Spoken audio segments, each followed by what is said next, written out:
All right. Welcome to another episode of Mistaken Identity Beyond the Ballpark. And this is the episode that everybody's been asking me about. So you all can finally hear from the person that I've been trying to get for 2 years on here, and David. And that is the one, the only Floyd Nix. Finally here. Floyd, welcome. Welcome. Thank you. Now, tell them, I've been asking you. They think like, Frank, why you avoiding Floyd? I'm not avoiding Floyd. Floyd is a busy man. Well, I do so much during the off season that people don't know about because I try to keep my life sort of private, and only those who I consider to be true friends basically knows, and sometimes they don't even know because I'm so busy moving around, sort of like you, Frank. I keep busy, to keep my mind occupied and not let it drift off to places I don't need it to be, because so much stuff has happened in my life within a short period of time. So therefore I try to stay private. Put it that way. Just stay private and keep busy. Now, I want to get the main part of the way. That everybody knows that you're the only one that's there still that knows the Frank, who's a teenager, who was running around Wrigley Field the team. And everybody wants to know. So, what you have any thoughts or memories, or do you remember me as a teenager, as an usher at Wrigley Field? What was I like? Not really, because I was always in the bleachers, and therefore I didn't get a chance to see a lot of Frank. And I was But quiet. Wasn't I quiet? Nobody believes that I was quiet. I think I was quiet. you always been quiet. You still quiet today, unless they make you talk. That's something I always knew. You're very reserved, and but you're a go getter. You're a hard worker. What I remember from Frank was working at Gate F, which we call the Marquee Gate. He ran it like a business. Yeah. He always been that way. He's still that way today, and it was a nice place to work. At Gate F with Frank, because it was always orderly and professional at all times. Now, what I remember back in the day is that when you were an usher, there was a pecking order. We were all one big team. There was no separate security over here. So that was your section chief. Correction. And go ahead. Never been an usher. Me? Oh, I thought you were talking about me. No, I meant me. No, I was Oh, trying to you. say, Okay, go ahead. Go ahead. Yes, that, yes, yeah, yes. back in the day, ushers, we didn't really fear them, but we respected the section chief, right? Like, the section chief gave us the breaks. So, I was pretty much raised off of section chiefs. You, Daniel Edmonds, Daniel Alexa. So it was different back then than it is now. Like I couldn't go to a bar at 18 because y'all look at me like, "What you doing? Get out of here." Absolutely. Get out of here. It's different than it was now. Like it's just a whole different. I think it could be split up now. Ushers over here, security over there. Back then there was no split. We were all one big family. What do you think? What do you miss about those days compared to now?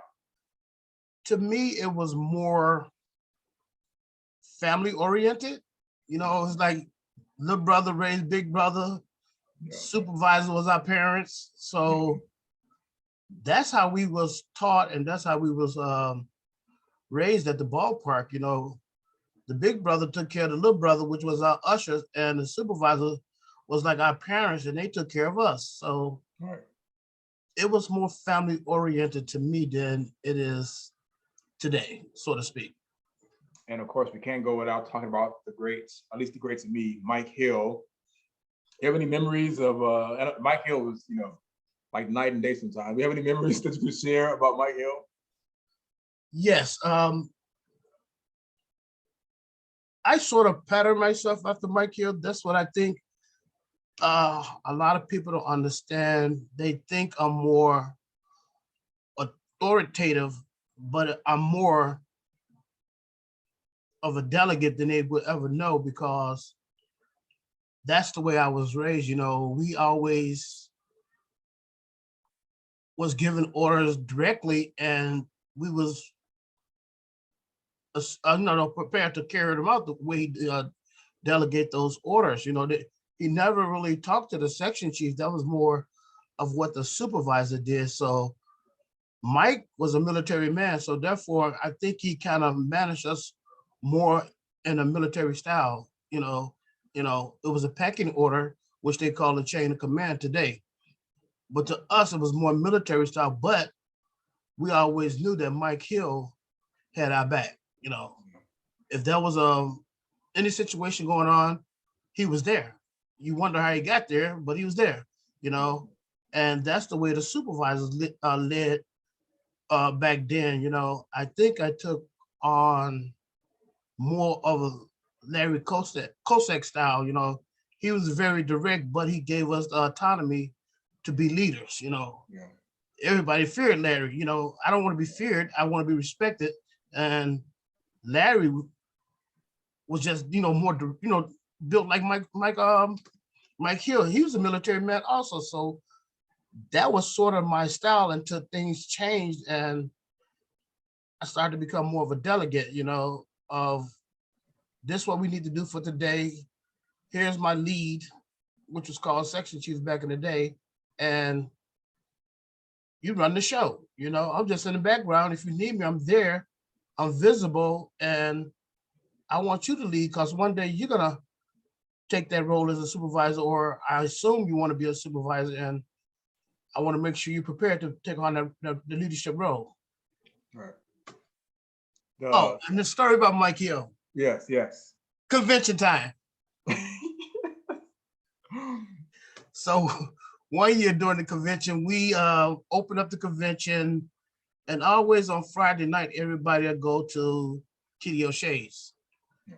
Kitty O'Shea was the happening spot on the first night of the convention, and we all got shit-faced. I hope that ain't too much of a bad word I'm using. Oh, no, that's fine. And Mike was just hammering him. So before the night was over, we tried to walk Mike to his room. We let him go. So we let him go. Boom, he fell. So the next day, Saturday morning, everybody looking for Mike Hill. He comes to the convention about 11:30, sunglasses, indoors. And we all looking like, oh boy, we in for it today. And we turned out to have the best day of our life because he didn't stay around long because he was so hammered from Friday night. Always been a great leader and a man well respected who I kind of patterned myself after him and Larry Kosek because those are the ones I dealt with the most being in the bleachers for 7 years, you know. Yeah. So yeah, that's kind of like a story of Mike Hill. All the other stuff, keep private. Yes, what I like about Mike Hill is that he let you do the job that you were hired to do. Now, if you mess up, he'll talk to you later on. But I like how he let you do the job that you were, you know, hired to do. It wasn't sort of, you know, already planned for you. So you're going to do this and do this, and like it's sort of you're a supervisor, you got to do the job. Now, if you messed up, then he come and talk to you later on. But I like how he let you do the job that you wanted to do. Because if you're always told how to do everything all the time, you're never going to think. When that person is gone, you're like, okay, the leader's gone. What are we going to do? But I like how we were able to run the part. You all were able to run the part, whether he was there or not. But he let you all do your job. I like that. That I like about Mike Hill. That I appreciate. I miss about him. And boy, did you pay the price if you didn't follow? Yes. The order of what he told you to do. Just to give an example, I always think about Jim Kearns when I think of Mike Hill because we was always told never talk to the media, never talk to the media. So the media went down to do an interview on one of our ushers because she was turning, I think, maybe 100 years old or 90 years old. And she pointed him up to talk to Jim. And Jim talked to the usher, to the media. And Mike Hill, it was in the Tribune. Mike Hill got wind of it. He took Jim off of aisle 115. He put Jim in a tunnel for I don't know how long. And, you know, back in the day, the tunnel was very cold, you know, in the first part of April and May. And that was his punishment for talking to the media. But eventually, he put Jim back in his spot after he taught him a lesson about not talking to the media. So stern, but fair. Yeah.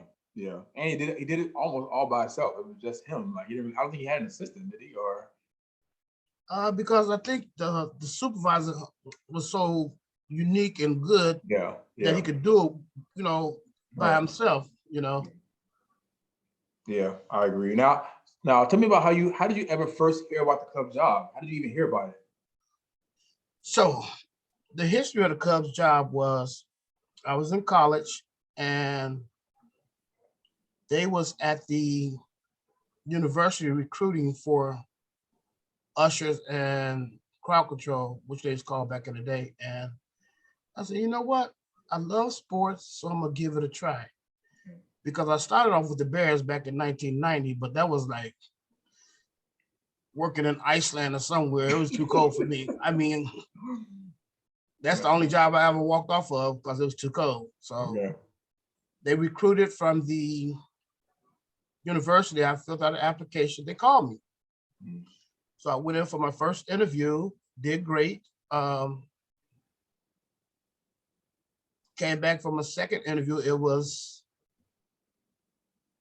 Bob Gross and Mary Donahue, I think that's her last name, gave me a second interview.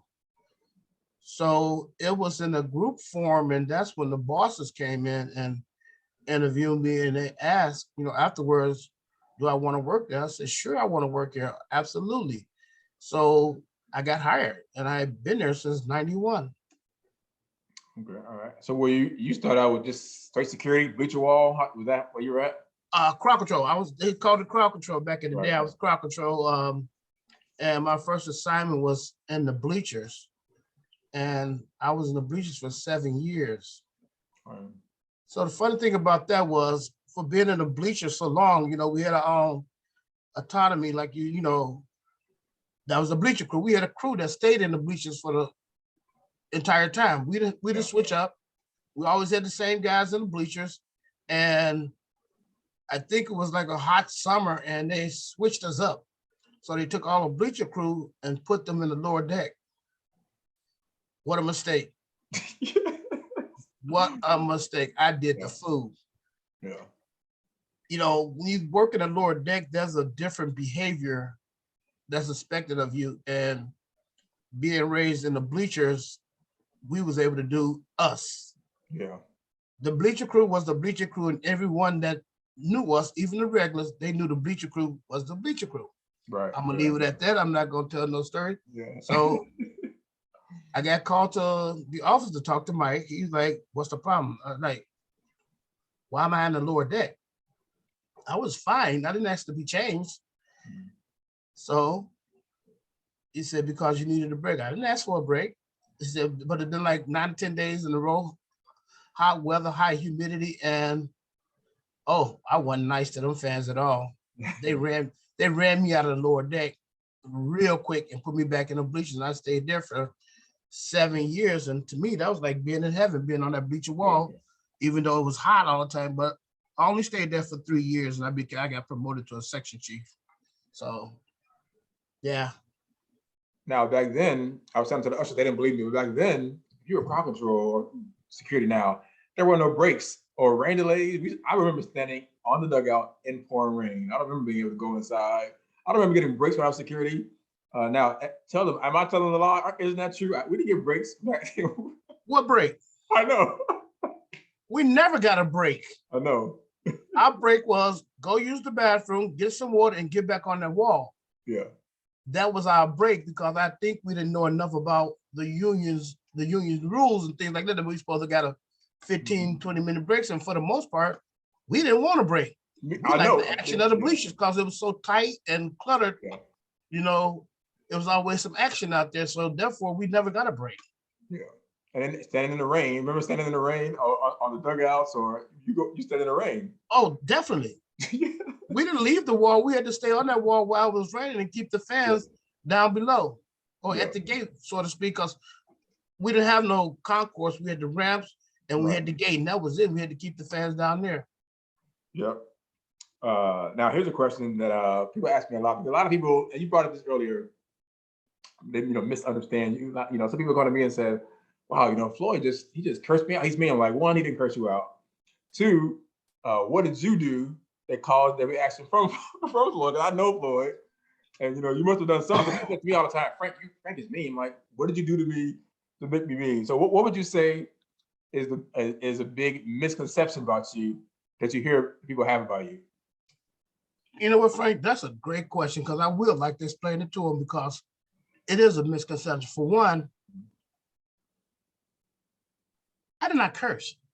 Right.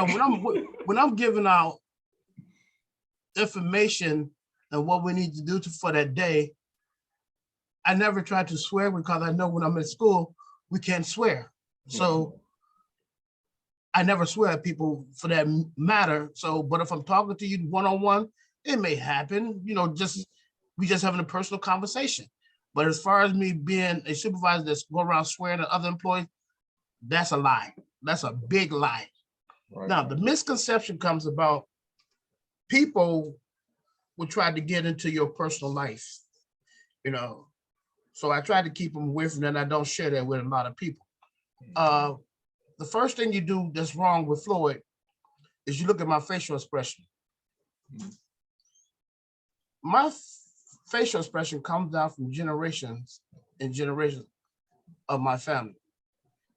If you look, hold on, Frank, I gotta go out for one. My facial expression comes about from my mom. I have the look of my mom, that was very intimidating to us growing up because she was a single parent mother. So her facial expression was always Floyd, who you see. But she had a heart of gold. She was a saint, Christian, whatever, adjective you want to use. Had a heart of gold, just leave it at that. But if you tried to read her face, you never know who she really was. You'd be like, oh, Miss Nixon's mean. But we fed the whole neighborhood growing up.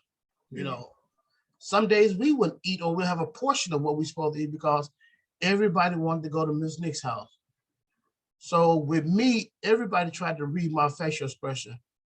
I'm very personable. I talk to people. I don't share a lot of personal stuff because that's just my nature. But if you try to read my face, you're going to lose the battle. If you're looking at me now, you'll be like, why is he looking like that? That's just me. Stop trying to read my facial expression and try to get to know Floyd, right, and see what big teddy bear he can become if you get to know him instead of just trying to read my facial expression. I think that's the negative thing about me. And I don't think it's going to change because I got it from my mom. Right. And I'm a mama boy, and that's just the way it is. Right. Get to know me before you try to judge me. It's written in the book, the good book. Yeah. You're not here to judge me. Get to know me before you judge me because you really don't know me. Right. Now you brought up Christian, and I try to model my relationship with Jordan. And by the way, the only time I will curse is usually when Jordan is involved. Absolutely. Yeah, because you scared me one time, and I'm like, whoa. That's not the Frank I know. And I try to be big brother and like talk to me like, not right now. I'm like, okay, I'm leaving. You scared me that day, but I get it, Yeah. I'm going to ask you this. So tell me about, can I try to model my relationship after you and Christian, what I see, and try to do the same with me and Jordan. But tell me about what it was like, what is it like for you at least, working with your son when he was at Wrigley? You know what? You might as well say the whole family. That's true. Everybody worked at Wrigley. Starting with Valerie, Quenisha. Okay. My wife was a tour guide. I did not know that. Oh yeah. I didn't know that. Okay. We'll talk about that one another time. Johan came along. Okay. So Christian was like, well, not like, he is the baby, so he was the last one to work with, and sometimes I think the most difficult one to work with. Okay. Because being the baby, he was kind of, they all sport rotten, but I think Chris more was, sport than all of them. He was always in my pocket.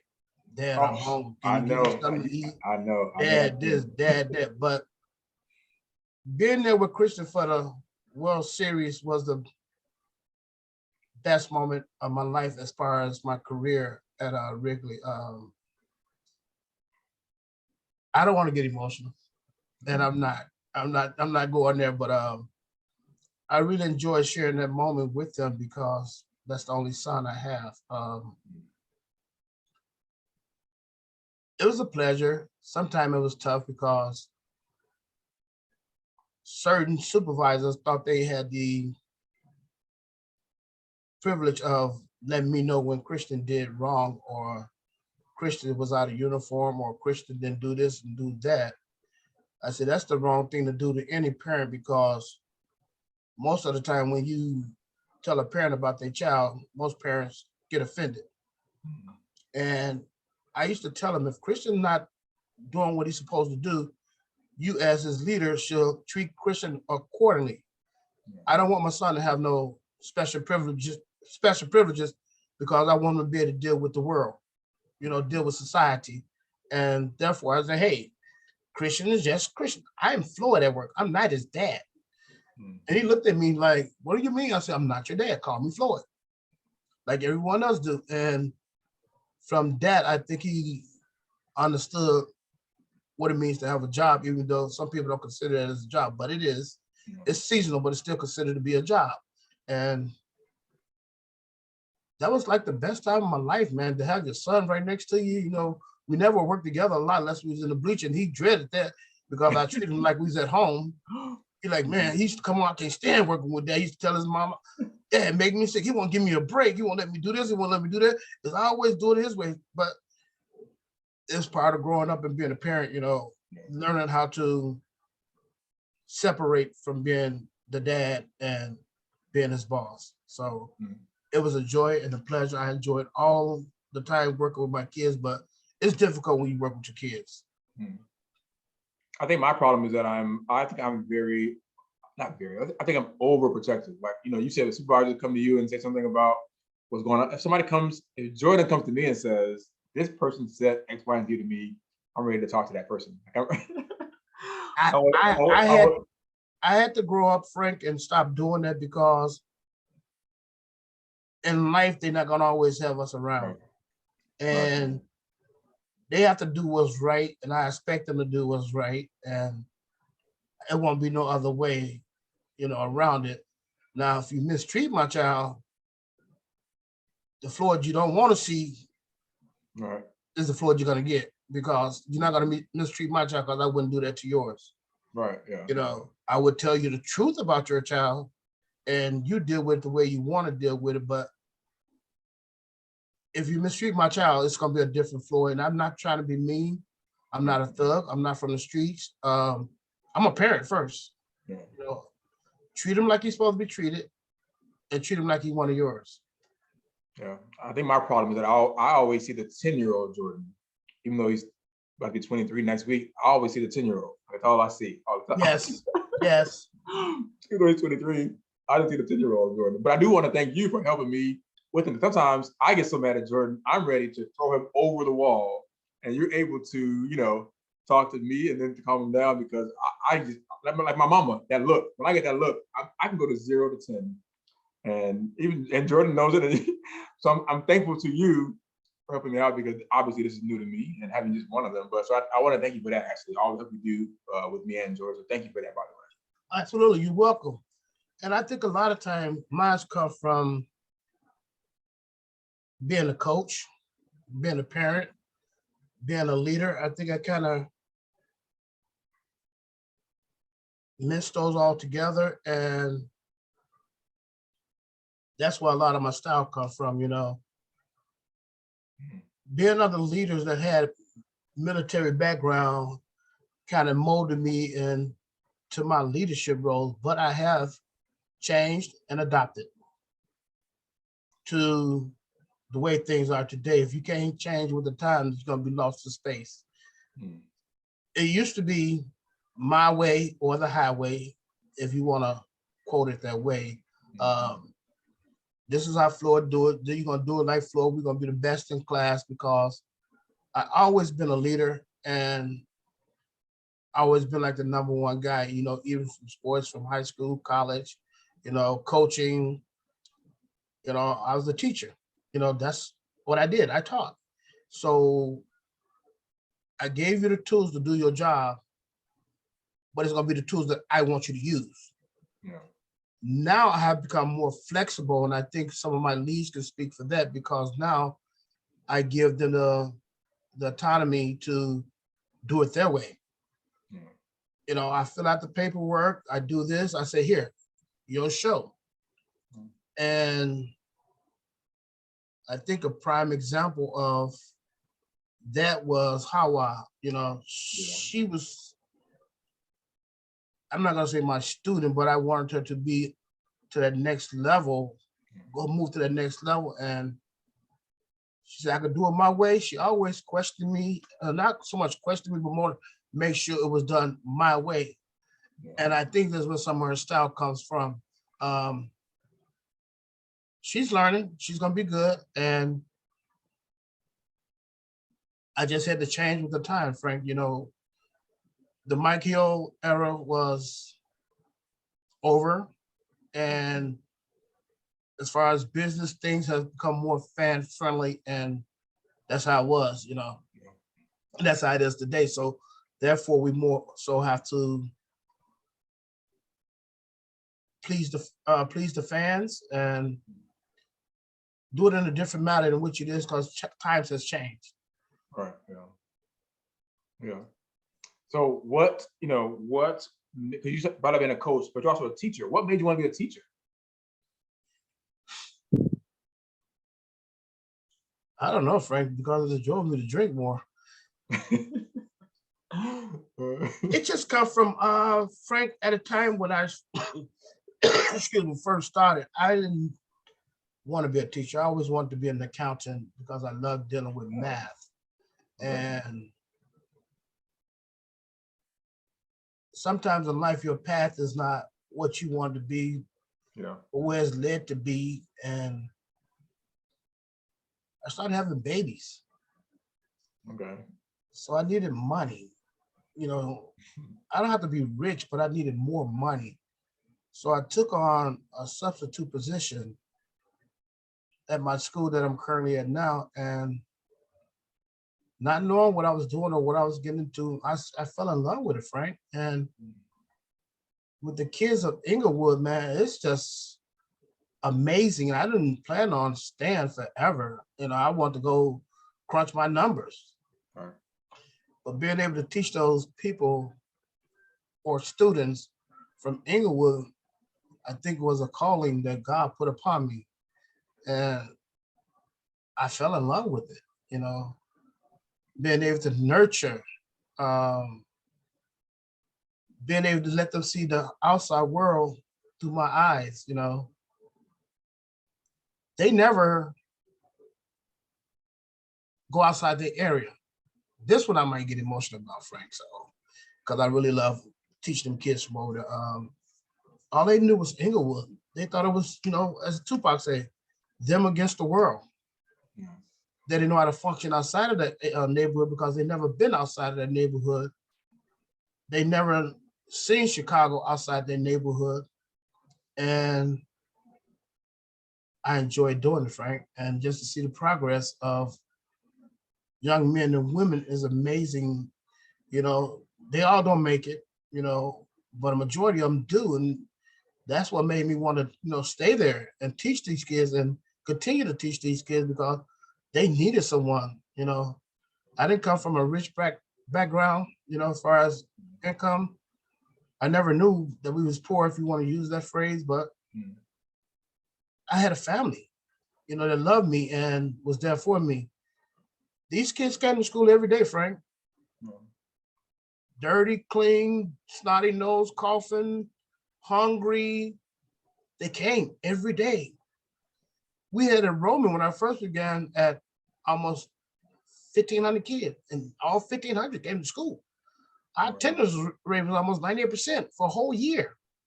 Wow. That means all 1,500 was there. Yeah. We have bought uniforms. I have given kids my lunch. I just done so much. It's just amazing, you know, just the things you can do with a person's life, you know.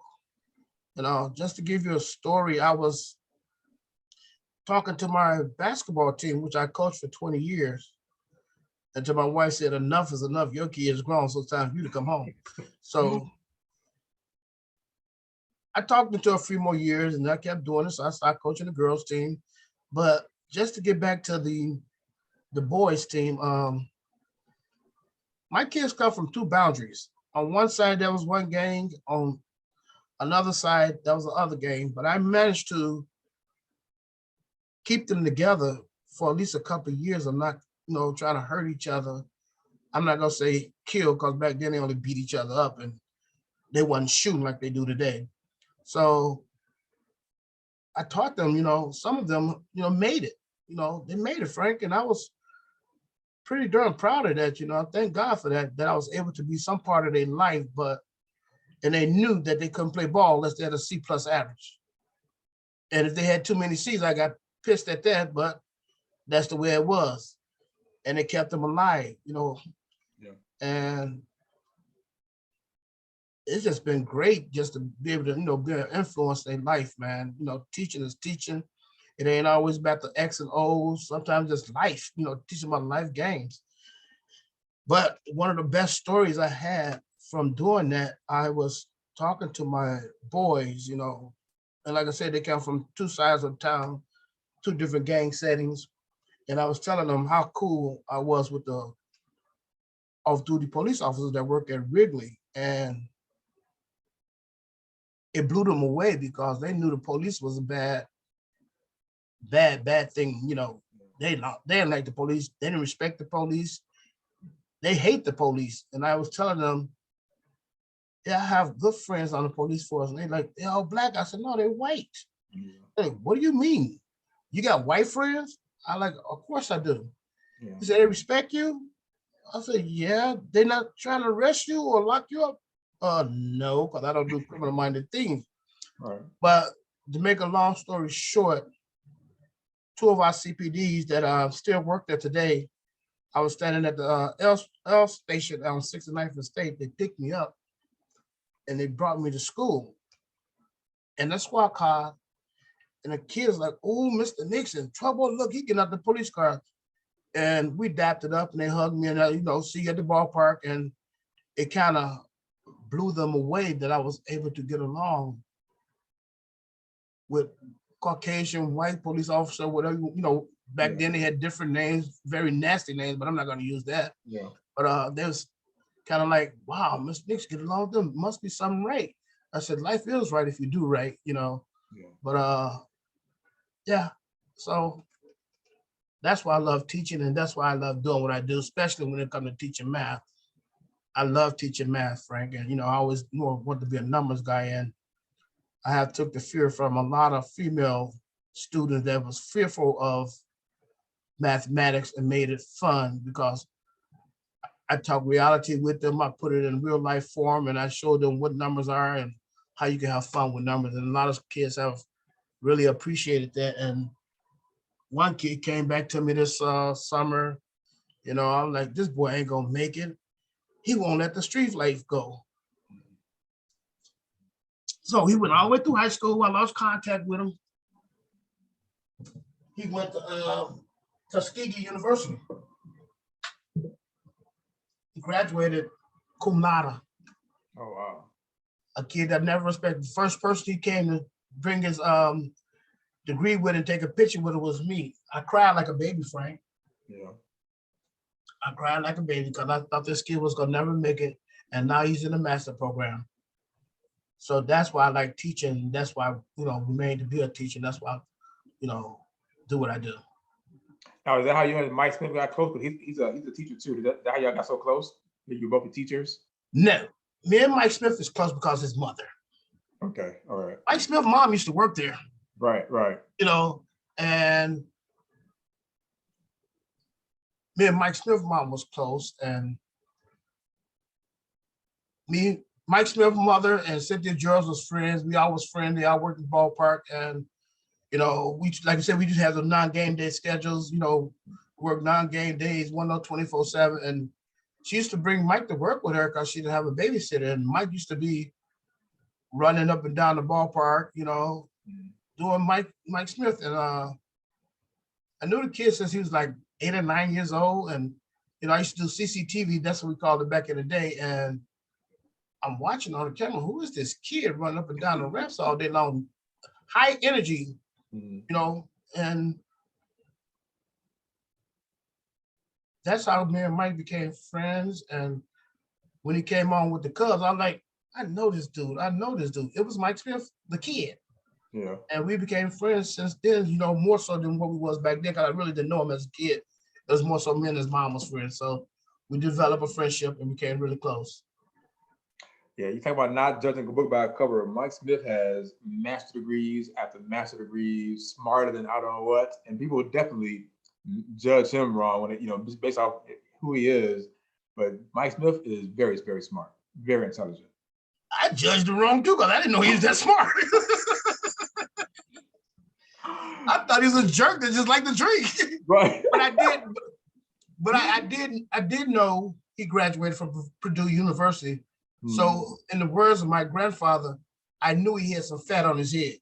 Yeah. That meaning knowledge, because you just don't graduate from Purdue University without having some knowledge base or, some kind of something from graduating there, because, that was an engineering university, some of the best, Drew Brees and all those guys, a lot of the knowledgeable athletes graduated from that school with degrees in engineering and things like that. So I knew he had some brains, because I knew what, Big Ten school, I knew Purdue was one of the top in engineering. So I knew he knew something, but I didn't know he had all those other degrees, which I'm proud of him. A black man with knowledge like that is a good thing for kids to look up to. Yes, and everybody knows I'm in his house right now, so yes, thanks to him. But so see, Mike Smith, he took me and you and Eric and Toy out to Earth, Wind, and Fire, which brings me to music. What is your favorite type of music? Are you okay with the music of today, or are you, I guess they said the kids listen to today, or are you more back with music like Earth, Wind, and Fire, or you like both? Okay, so I'm more of what they would call a house head. Okay. Because I kind of grew up in the era from which it originated from. Okay. I lose my mind when I hear house music. Right. I could dance all night. I dance with the speakers. I have fun. I love my house music. But I grew up with the Motown sound, Charlie Brown, You're a Clown, all that good stuff. Listen, my parents' kind of music. I can adapt to any kind of music, When I went to the concert with Mike Smith, I wanted to see Earth, Wind, and Fire again, but I wanted to see Santana the most. Santana was there, yes. Santana, I just lost my mind. I just sit with you guys because I know how to sneak around in concerts just like they do us and get in spots that you don't know how to get in because of what I learned from Wrigley Field. But I love music. If you wanted me to rate it, R&B, gospel, jazz, house music, I could just adapt, I can adapt if the music, what music should be. But if it's just garbage music, I'm not listening to it, but I love to listen to music. I grew up on music, and that's just the way it is about music. I love music. Now, that same venue that we saw Earth, Wind, and Fire at, Jordan taking me to see Kirk Franklin at concert there this Sunday, and then you brought up gospel. So now, would you say you grew up in the church? Were you, I know both of our families, grandparents and mothers are, in the church. Would you say you grew up in the church? Would you say you are, not, like, for example, I am mostly online now. I don't really, the pandemic has taught me I don't have to be there all the time now. I can do it online. Right. But so like where you are with faith, I know you went to the gospel like I am. So where you into all that? Oh, I don't practice the way I did before, but I believe in God, his son Jesus, and I need to get myself together and get back in the church the way I used to be. People won't believe, but I think growing up with my mom, I think we went to church 8 days out of a week. Yes. And I think when I started playing sports, that took me away from church, because I think I went to church more than anybody, in my family. And now the tables has turned. But I believe in God. I believe in Jesus. I listen to my gospel music. I share sometime with you. But I need to be more of a follower like I used to be back in the day, you know, just to get my life back together in order, you know. Things is happening as you get older, and you know, your faith to help you with it, a lot of it, you know, throughout your life. So yeah, I need to go back home and get myself together, you know, which a lot of them is waiting on because you know, anytime I put on a suit, I'm Deacon Floyd, you A know, because bishop. they say I look like a deacon, I got a Right. head like a deacon, you know, and I just look like that appearance, you know, and I know, you know, I do my prayers and I do my, you know, what I'm supposed to do every day, you know, keep my head sharp, you know, but I think I need to be more of a participant in what I am. Okay. All right. So I got 10 minutes left. I want to talk about this because you and I have been there for a while, and I know when they won the World Series, there was probably some crying going on. But do you remember exactly the moment that they won the World Series, where you were at, what you were doing? Do you remember that moment? Absolutely, never gonna forget it. So we at home, me and the family. Not everybody. The only one was missing was was Valerie. We're in the living room. All you know, we set up a smorgasbord. We got everything, drinks included. Um, we watching, we watching. Never seen this quiet in my house ever. And we watching, we having fun, we enjoying ourselves, and things just started happening. You know, that we had no control over. You know, that was God again working his magic. Rain delayed. Played the music until it came back on. Cubs started winning. You know, and that last out, I lost it, Frank. I lost it. I snatched my flag off my balcony.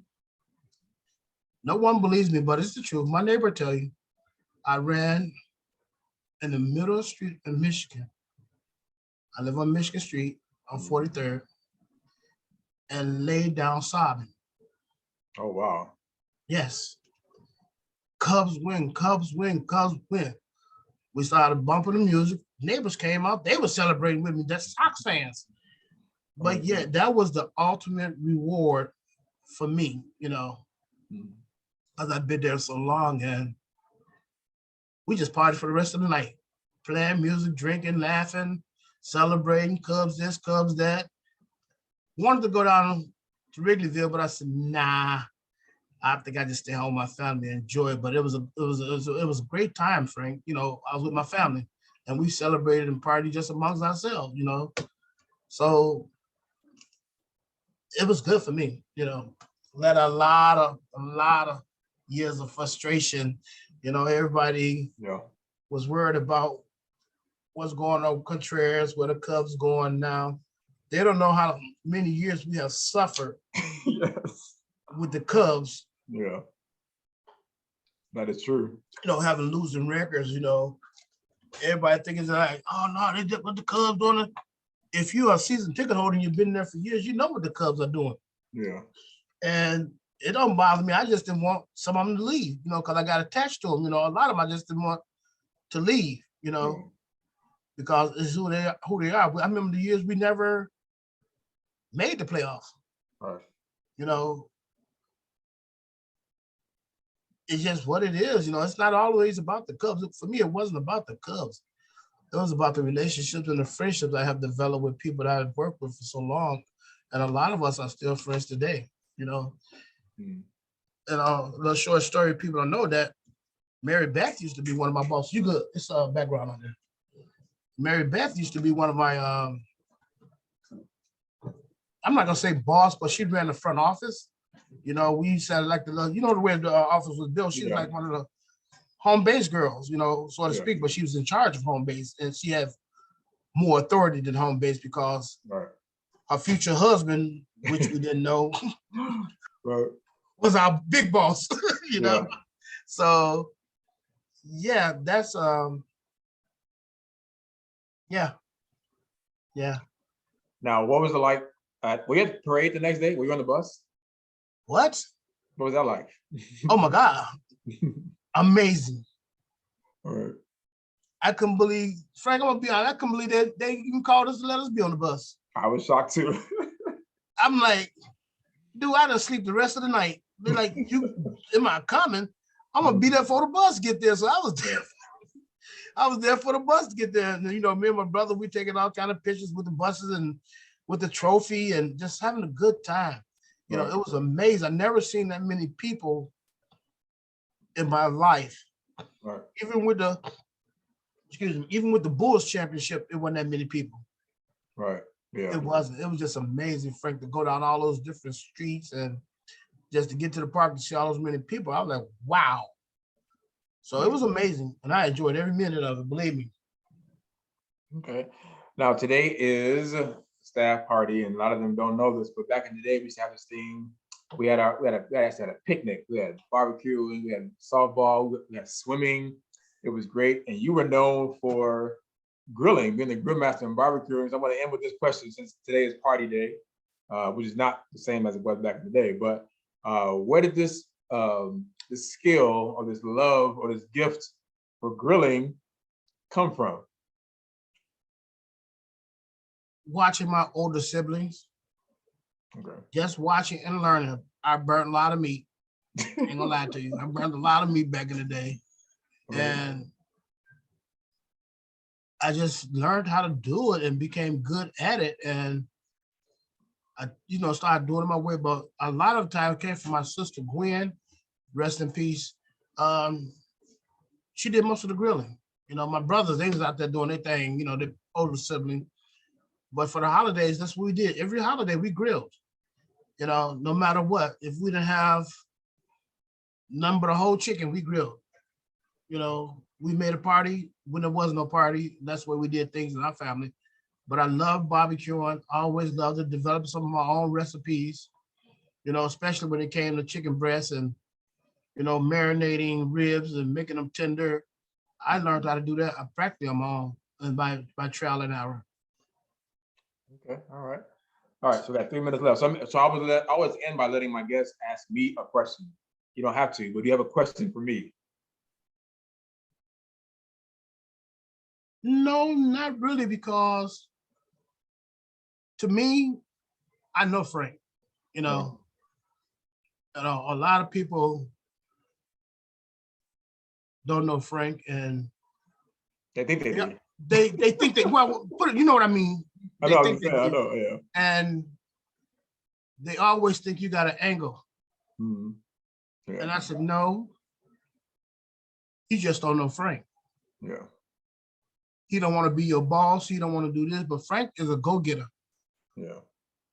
I said, one thing you should know about Frank, he's a go-getter. And if you give him an opportunity to do what he needs to do, he'll get things done. He's not intimidated. You know, he will work with you if you work with him, but don't think you can bash him because of what he do and who he is. That's Frank. Get to know Frank and you'll get to understand a little bit about Frank. He's not gonna get personable. He's not gonna let you do his private life. I already know that. I still don't know where you got all these 10 bank accounts at, but I know you got some money somewhere.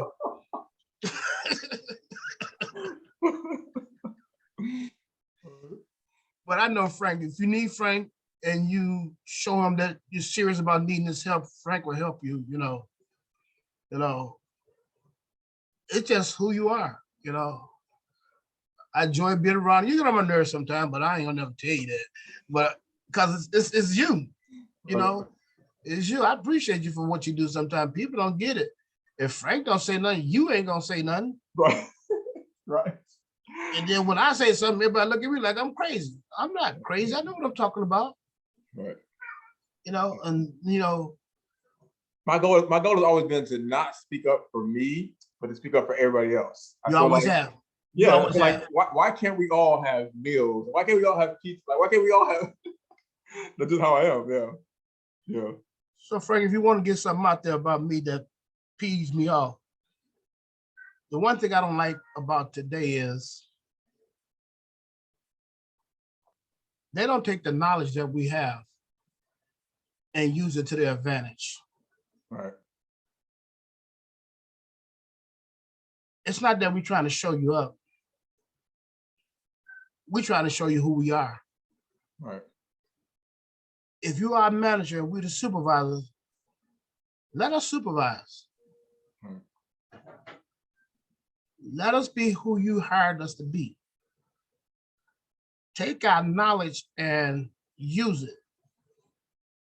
Because I've been around for a long time. I've been through a lot of management changes, a lot of front office changes, and I still managed to hang on. Yeah. I don't know how long I'll be there, but I managed to hang on. No, seriously, I don't, Me too. I'm the same boat. it's getting tough, Oh, 32 seasons, that's been a lot. The concrete and the cold is, is a beat down on your body. And my legs are starting to take a toll, kids keep telling me, the wife keep telling me, come on home, enough is enough. But I love my sports and I get to see all the talent I need to see in baseball, because I work there. Right. But I would like for you to use the knowledge that we have, and let us be the best supervisor that we could be. We got more to offer, and we're practically the generals in the field. Yeah. Or you can say the captains in the field. Y'all the general. Right. The generals never came out to the field until the victory was won. Right. One of my greatest leaders, Patton. Patton only came at the end. Yeah. He looked like he was out there. He came when the battle was almost won, and then he showed up on his horse. But Patton was a good leader because he let his captains lead. Yeah. He listened to them when they got stuck in places they shouldn't be, but he let his captains lead and let us supervise. And that's all I'm not against management. I love our management team, but you guys got to be more open to our ideas and let us do what we do. We're not going to embarrass you. We're not there to embarrass you because we always thought and always will be the best in class because of who we are. And we're out there in the field. Just let us supervise more. All right. Thank you very much, Floyd. We're out of time. I'm definitely excited I finally got a chance to do this. And I got some surprises even for you at this supervisor party next weekend. So looking forward to seeing you at Clip 100. And I want to thank you all for listening to this episode. And I will catch you all on the next episode. Floyd, thank you very much. You're welcome, my brother. Thank you, Frank. I'm glad I got it out the way. I got more if you need more. I got part 2 if you need it. All right. Thank you. All right, brother. Have a good evening. I'll see you later on. All right. Bye-bye.